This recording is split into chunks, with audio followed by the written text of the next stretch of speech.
ओ हयावान दगाबाज लुचे, ओ हयावान दगाबाज लुचे, कम भक्त बेहया नालायक बेशर्म अवे हाँ साज लुचे।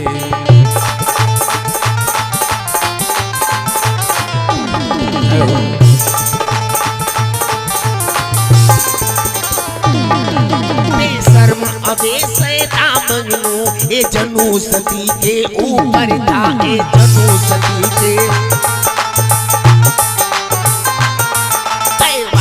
अबे बदमाश दांत और पाप इसी दामन पर था।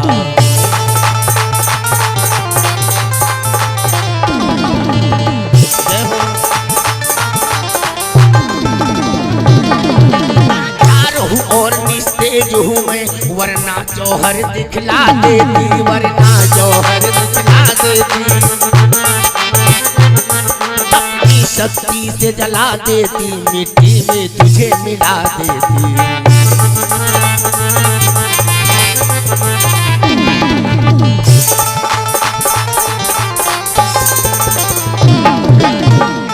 वो पामर पिशाच हयावान दगाबाज लुच्चे कमबख्त बेहया नालायक बेशर्म अबे सैदा मजनू इस जनू सती के ऊपर था, तूने मेरे पाक साफ चोले में दाग लगा दिया। आज पौन रेखा क्या करती है, अपने बालों को पकड़ पकड़ के नोचने लगी। मैं कहाँ जाऊं? क्यों? क्योंकि मेरे पति व्रत को भंग कर दिया है। आज इतना व्याकुल है, समझ नहीं आ रहा है मैं कहाँ चली जाऊं। बालों को पकड़ पकड़ करके और नोच रही है, मेरे पति व्रत को भंग कर दिया। क्यों? क्योंकि कवियों ने लिखा है क्या, पति परमेश्वर पति प्राणेश्वर और पति जीवन श्रृंगार, बिना पति के पत्नी का ये जीवन है बेकार। नैन का नूर दे दो, मेरा सिंदूर दे दो, नैन का नूर दे दो, मेरा सिंदूर दे दो, नैन का नूर दे दो, मेरा सिंदूर दे दो।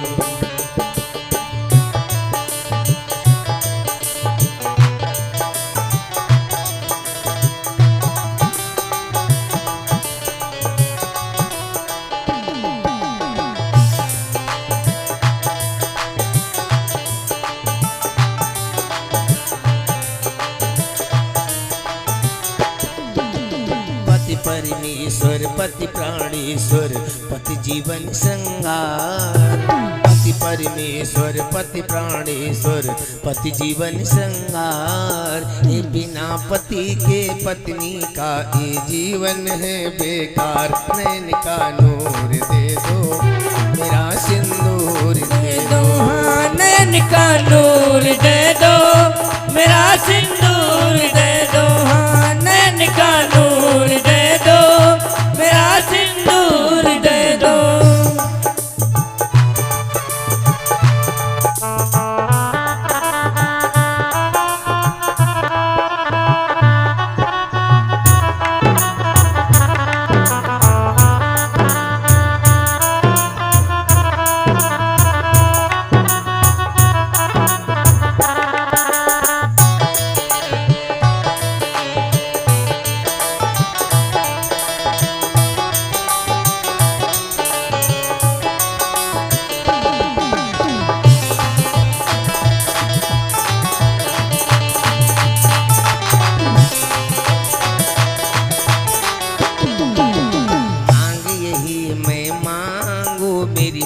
न जाए खाली,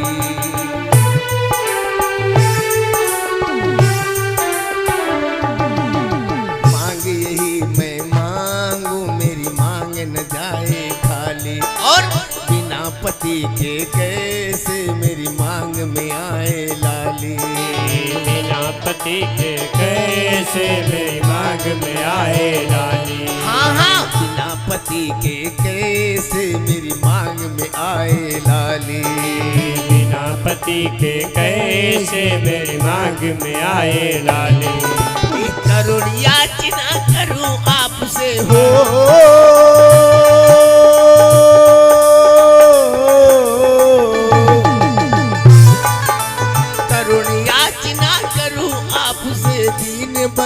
भगवान नैन का नूर दे दो, मेरा सिंदूर दे दो। नैन का नूर दे दो, मेरा सिंदूर दे दो। हाँ नैन का नूर दे दो, मेरा सिंदूर दे दो।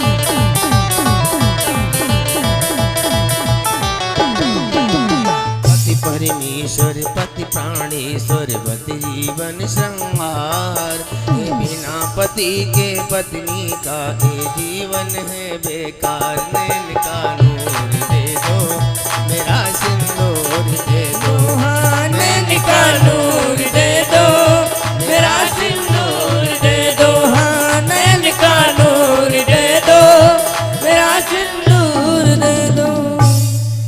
पौन रेखा के नैनों में आंसू बहने लगे। मेरे पाक साहब चोले को नष्ट कर दिया।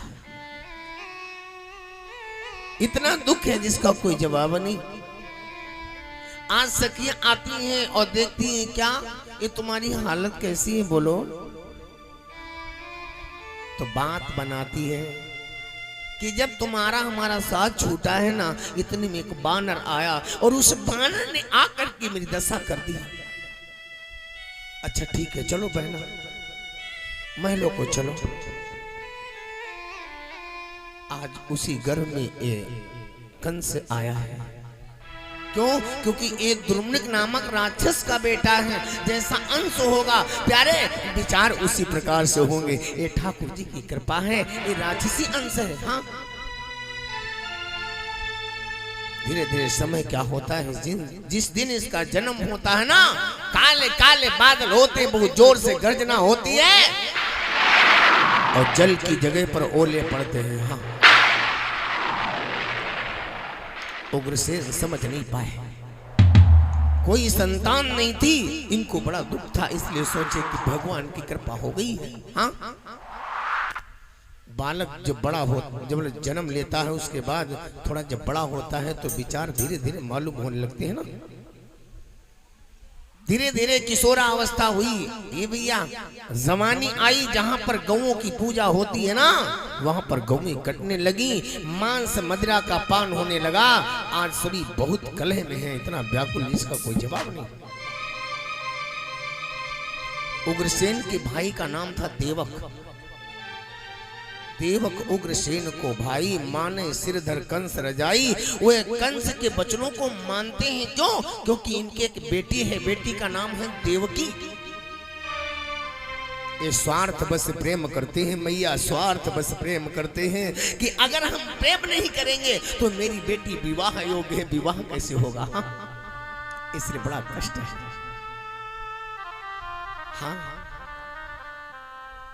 सुंदर अवसर मिला है, बेटी विवाह योग्य हो गई है, पिता को चिंता हो जाती है। बोलो माँ बाप के हृदय में चिंताएं आने लगती हैं जब बेटी सखियों के साथ घूमती है और जब इधर उधर भ्रमण करती है तो माँ बाप के हृदय में चिंताएं बढ़ जाती हैं। मतलब मेरी बेटी विवाह योग्य हो गई है।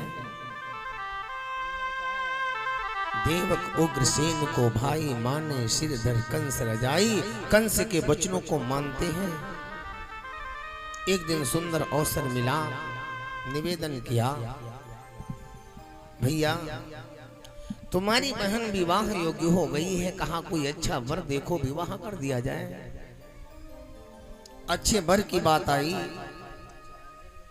ठीक है। सूरसेन के पुत्र बड़े वासुदेव जही नाम, सूरवीर बलवान अति सकल गुणन को खान। सूरसेन के पुत्र वासुदेव जिनका नाम है, उनके साथ में विवाह कर दिया जाए। क्यों भाई? सूरसेन के पुत्र वासुदेव जी के साथ में विवाह कर दिया जाए, बड़ा सुंदर होगा। ठीक है, बात आपस में तय हो गई और बारात की तैयारी होने लगी। मतलब विवाह की तैयारी होती है, बारात आती है, बड़ा स्वागत होता है, बड़ा आनंद आता है, वैदिक विधान से विवाह का कार्यक्रम होता है। और जब विदाई का समय आया तो कंस कहने लगा ऐसा करो, मेरी बहन जो है ना तो अपने रथ पर बैठाल करके अपने बहन को भेजने के लिए जाए। इतना गहरा प्रेम था। और ये मैया, भाई बहन का प्रेम कब याद आता है? रक्षाबंधन, भैया दूज और गुड़िया का पर्व। हाँ, मेरी माताएं सड़क की तरफ जुहा मतलब देखा करती हैं, भैया आएंगे जरूर। क्यों? क्योंकि गुड़िया का पर्व है, करवा का पर्व है। हाँ, करवा लेकर आएंगे, घुघरी लेकर आएंगे, भाव होता है। कुछ माताएं अपने भैया से कहती, भैया तुम्हारे पास व्यवस्था नहीं, 2-4 जोड़ी कपड़ा झारम भर ले हो और चले आयो कि मैं सब जान जाए कुछ नहीं कुछ लेके आए हैं, ठीक है ना, कपड़ा हम धर लिया, जब तुम्हारे वहां आईबे तो फिर कपड़ा ले आईबे। ये भाव होता मेरी माँ का। हाँ, कभी कभी भैया जब आते ना तो अपनी सास को अपने पास से पैसे दे देती है, क्या कि मेरे भैया तुमको पैसे दे कर गए थे। हाँ, क्या कहा था दीदी 51 रुपया दे देना सासू को। वाह, बहन बनाने के लिए, वाले भाई बहन का प्रेम। लेकिन आज भैया नहीं आ पाते हैं तो बहन को बड़ा कष्ट होता है। पता नहीं कौन सी मजबूरी है भैया ना आ पाए। ये भाई बहन का अपार प्रेम। एक बहन नमन करती है कि भैया क्यों नहीं आए। एक दूसरे सखियां दूसरे से पूछा करती, ए बहना एक बात बताओ तुम्हारे भैया आए कि नहीं आए? तो दूसरी कहती पता नहीं कौन सी मजबूरी हो, नवा नवा बिहाव भुआ मेरे भैया खोई सकत भाभी ना आने देनी हो। बोलो भैया भले ही ना आवे लेकिन लांछन भाभी के ऊपर लगता है। लेकिन आज यहाँ पर भाव क्या है? भाई बहन का प्रेम कितना अटूट है।